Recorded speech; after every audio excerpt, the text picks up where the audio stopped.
jimco wanaagsan daawadayaasha qiimaha badan kuna soo dhawaada barnaamijkeena taariikhaha jilayaasha toddobaadkan waxaan soo qaadan doonaa aktarka caanka ee laga dambeeyo ee xidiga lagu magacaabo Ranveer Singh maadaama uu dabaaldega sanad guriga 35aad ninka lagu magacaabo Ranveer Singh Bafnani wuxuu dhashay 6 Juulaay sanadii 1985 waa 35 jir atore ka tirsan Bollywood kaasi oo ka soo muuqday filimada Hindiga sidoo kalena wuxuu ku guuleystay bilado badan oo caan ah waxaana ku jirta 4 jeer inuu qaado bilada kala duwan ee Filmfare Awards qaybaha kala duwan wuxuu ka mid yahay atoreyaasha lacagaha ugu badan ku sameeyaan filimada Bollywood xilligan la joogo xidig dhameystiran kaasi oo dabcan soo kale laga soo bilaabo sanadii 2012 ilaa imika sanad walba ka soo muuqdo boqolka shakhsiga Hindi ugu caansan uguna hodansan ee dabcan shirkadda Forbes soo saarto daawadayaasha qiimo badan Ranveer Singh markii koowaad waayihiisa fanka waxa ka gooraysa waxbarashada heer sare oo ka gaaro oo gudaha Hindi jaamacad ka baxay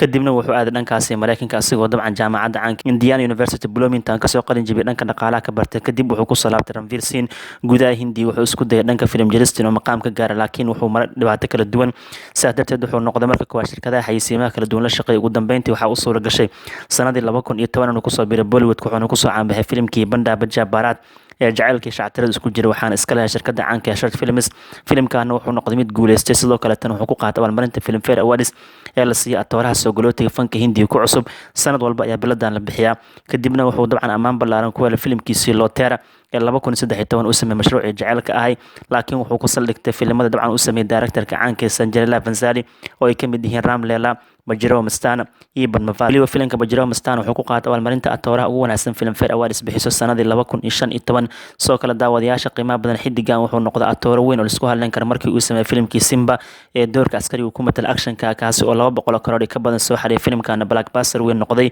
waxa intaas u dar markii uu ku guuleystay abaalmarinta Filmfare Awards qaybta atooraha ugu wanaagsan wuxuu ku qaatay filimkiisii Gully Boy ee uu sameeyay 2019 ama Gully Boy loo yaqaan filimkana wuxuu noqday super hit weyn asigoo dabcan bilado badan ku qaato Ranveer Singh waxa uu dhaxday daawadayaasha qiimo badan atirashada caanka ee filmo kala duwan sameeyay lagu magacaabo Deepika Padukone intaas waxay daawadayaasha qiimo badan hordhac waa kuma Ranveer Singh bal markaana fiirna bilowgii noloshiisa marxaladaha uu soo maray sidaan ka dhawaajina ninka lagu magacaabo Ranveer Singh wuxuu dhashay 6 Juulaay sanadii 1985 wuxuu ka soo jeedaa qowmiyadda loo yaqaan Sindhi ama qoyskiisa ah waxay ka soo jeedaan dhankaasi Sindhi family waana dabcan qoys degan inta u dhaxaysa xuduudda Pakistan iyo sidoo kale Hindiya gaar ahaan reer Punjab ayaan loo xisaabiyaa sidaa darteed daawadayaasha qiimo badan ninkan halkaas ayuu ka soo jeedaa qoyskiisa aabiis waxaa lagu magacaabaa Jagjit Singh Bafnani hooyadiisna waxaa lagu magacaabaa Anju Bafnani sidoo kale daawadayaasha qiimo badan Ranveer Singh awoowayaashiisa waxay ka soo jeedaan dhankaasi Karachi ee dalka Pakistan maadaama dabcan xilligii la kala gooyay Hindiya Pakistan ayaa dhacday dabcan waalidiintiisa awoowayaashiisa Hindi inuu soo guuraan kadibna ay degaan magaalada Mumbai sidoo kale daawadayaasha qiimo badan Ranveer Singh waxaa dhalatay gabar asiga ka weyn lagu magacaabo Ritika Bafnani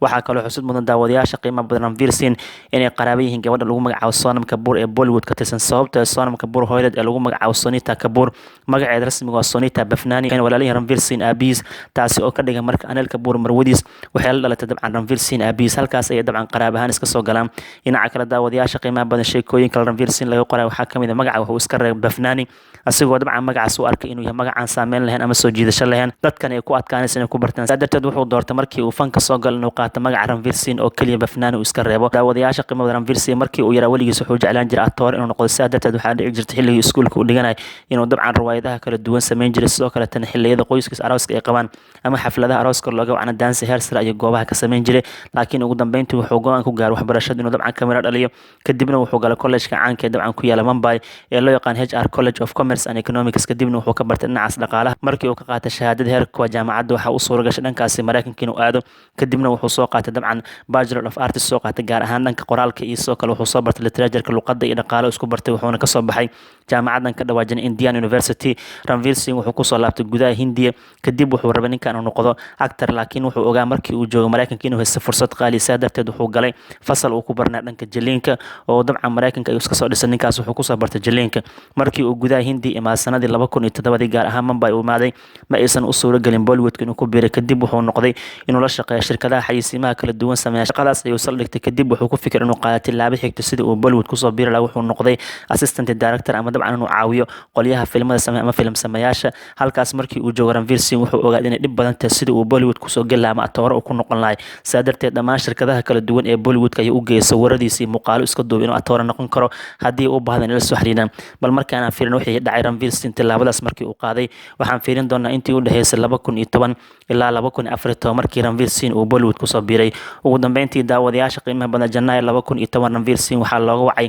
xafiiska Hindi ugu weyn dhanka Bollywood ka filimada filimada sameeyaan gaar ahaan xafiiska iska leh shirkadda awoodda badan ee loo yaqaano Yaashaaj Films waxaana u wacday gabadha qaabilsan inay tijaabo ka qaado kuwa dabcan doonaya filimada in soo galaan lagu magacaabo Shanu Sharma waxay u sheegtay Ranveer Singh inuu kasoo dhexbixi dhalinyaro badan markii la daawado muuqaalkiisa qaabku wax u jili karo loona doorto filimka Bandaba Jabarat inuu hogaamiye ka noqdo kadib wuxuu la kulmay Aditya Jabra oo markaas ah madaxweyne ku-xigeenka shirkaddan asigana wuxuu ka helay qaabku Ranveer Singh wax u sameyn karo waxaa laga qaaday tijaabo wuxuu ku guuleystay tijaabada laakiin directorka filimkan sameeyay Maneesh Sharma oo sheekada qora wuxuu dhahay ninkan kuma soo bixi karo filimkan ee waxaan ka qaadayaa tijaabo dheeraad sidaa darteed Ranveer Singh laba toddobaad dheeraad ayaa dabcan la geliyay tijaabo kale ugu dambeyntii uu kasoo bixay tijaabada waxaana la isku raacay filimkan hogaamiye in looga dhigo waana mashruuca lagu magacaabo Bandaba Jabarat halka Anushka Sharma looga dhigo atrisho filimkan marka hore qoryaha aflaanta ka faladan waxay dhaheen mashruuca ma guuleysan doono sababta waxay dhaheen atoorahan lama yaqaan laakiin waxaa dhacday markii tiyaatar la saaray guul wacan inuu gaaray sidoo kale Ranveer Singh bandhigiisa si weyn ayaa looga helay waxaana u suura gashay mashruucan Ranveer Singh inuu ka caawiyo inuu ku guuleysto abaalmarinta soo galooti ugu wanaagsan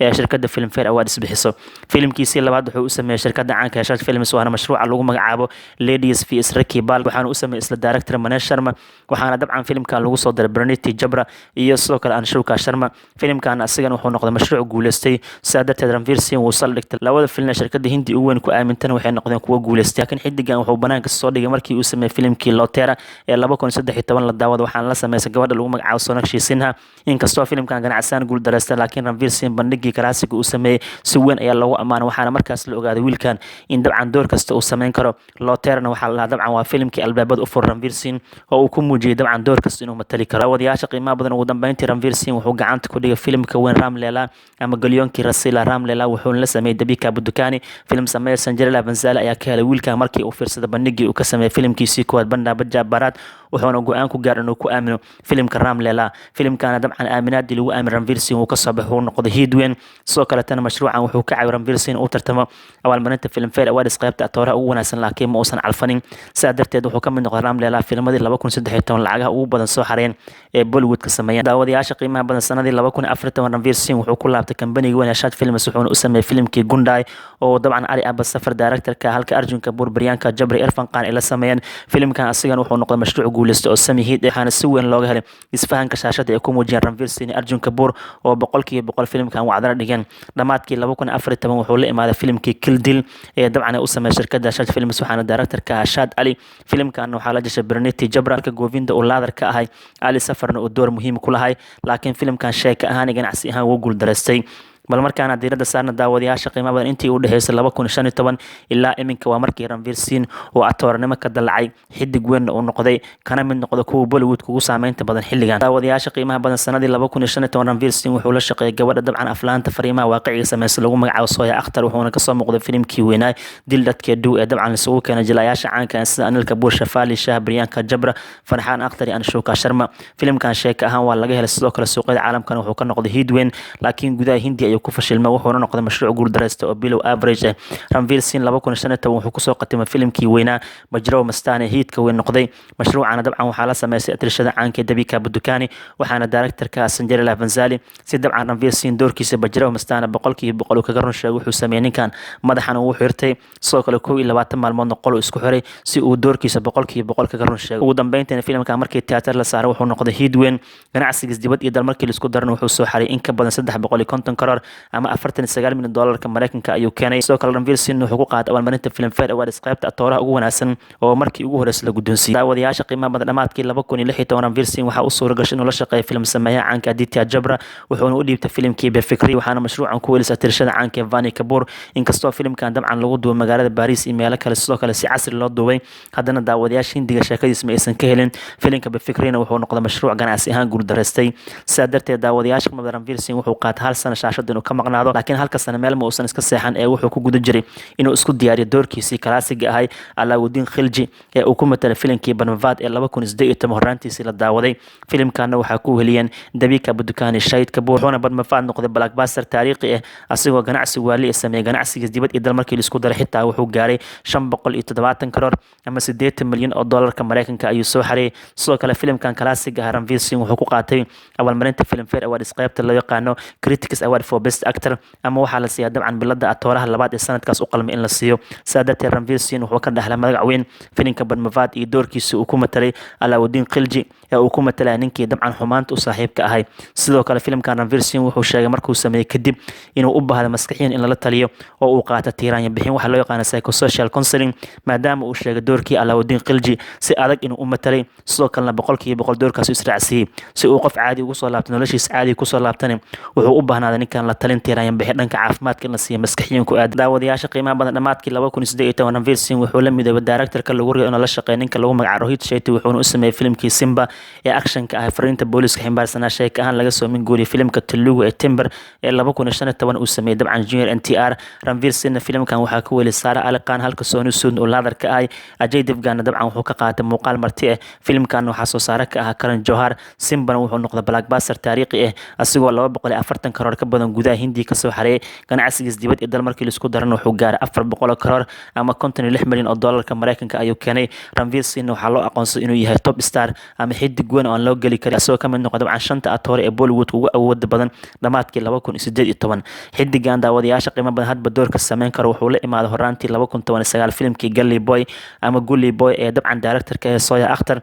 waxaana ku weelis dabcan gabadha lagu magacaabo Alia Bhatt filimkan wuxuu noqday hit weyn suuqyada caalamkana wuxuu ka noqday blockbuster weyn Gully Boy Ranveer Singh wuxuu ku qaatay abaalmarinta Filmfare Awards qaybta atooraha ugu wanaagsan soo kale Ranveer Singh doorkiisa filimkan raabka iyo dabcan fariinta waaqici uu ku matalan wuxuu noqday door classic ah waxaana la ogaaday atoorahan filim kasto loo dhiibo sida koob shaax oo kalena uu ka ban karo maadaama door kasta uu matali karo ha ahaada action ha ahaada jacayl ama ha ahaada fariin waaqici waxaa muuqata marka Ranveer Singh wax walba inuu matali karo markii aan ka fiirno mashaariicda haatan u diyaarsan ninkan wuxuu juhdi badan geliyay filimka lagu magacaabo Editri ee director uu ka yahay Kabir Khan waxaana looga hadlayaa noloshii kabtankii xulka Hindiya ee u qaada koobkii adduunka ugu horeeyay ninka lagu magacaabo Kapil Dev sanadii 1983 filimkan waxaa ku weeliso Deepika Padukone sidoo kale wuxuu muuqaal marti ku leeyahay filimka Surya Vanshi Akshay Kumar hogaamiye ka yahay asigoo kaga soo muuqan doona doorkiisa Simba waxaana filimkan directorka Rohit Shetty dhinaca kale daawadayaasha qiimo badan Ranveer Singh waxaa u diyaarsan filimka lagu magacaabo Jayash Bhayi Jordar filimkan dabcan shactirada ah wuxuu ku matali doonaa nin reer Gujarati ah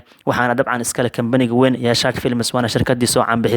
filimkan qorshaha wuxuu yahay dhamaadka sanadkan bisha October in la daawado dhinaca kale Ranveer Singh wuxuu duubis ku bilaabi doonaa sanadka dambe filimka weyn ee lagu magacaabo Takhti waana dabcan filim fariin waaqici looga hadli doono boqortooyadii Mughal iyo sidoo kale boqor Shah Jahan ilmihii u dhalay boqortooyada saddexalka si isugu dagaaleen waxaana directorka ee filimkan Karan Johar waxaana ku xifaaltami doonaan Ranveer Singh iyo Vicky Kaushal Kareena Kapoor Alia Bhatt Bhumi Bandhakar Janvi Kapoor iyo sidoo kale dabcan Rug Cadaaga weyn Anil Kapoor oo filimkan door weyn ku leh markaana fiirina daawadayaasha qiimo badan Ranveer Singh noloshiisa gaarka waxyaabaha kala dheeraadka laga qoray Ranveer Singh markii uu Bollywood ku soo biiray filimkiisii Banda Bajja Bharat uu dabcan si weyn ugu qabsaday fanka Hindiya sanadii 2010 waxay isfahmeen Showka Sharma filimka asal sameeyay kadibna jacayl ayaa dhaxmaray waxaa sudmada muddo 2 sano xiriir jacayl inuu ka dhaxay laakiin ugu dambeyntii sanadii 2012 Ranveer Singh aan Showka Sharma uu ka bootay wuxuuna ku dhagsay Deepika Padukone oo ayadana wehel u baahneed maadaama ay soo kala hareen ninka lagu magacaabo Ranbir Kapoor saa darteed intii lagu jiro doobista filimkii Ram Leela ay isfahmeen Deepika Padukone Ranveer Singh waxaana dhacday dabcan 2012 ilaa 2018 oo dabcan xiriir jacayl ka dhaxay ugu dambeyntii dabiiqadii 2018 ayay si rasmi lamaanan u qalgaleen waxayna dabcan xaflad kooban ku dhigteen harada caanka Lake Como oo ku taal dhankaasi Talyaaniga daawadayaasha qiimaha badan saa darteed Ranveer Singh iyo Deepika Padukone aflaan badan isla sameeyeen sidoo kale tan ee jilayaasha loogu jecel yahay fanka Hindiya haatan dabcan nolol dhab ayaa ka dhaxayso intaas aan kusoo gogoynaa dabcan macluumaadka kaga baahan Ranveer Singh oo aan toddobaadkan siinay madasha taariikhda jilayaasha haddii aad tahay saaxiib nagu cusub channelkayga subscribe saar like iyo share iyo comment ka marno assalamu calaykum waraxmatullaahi wabarakaatu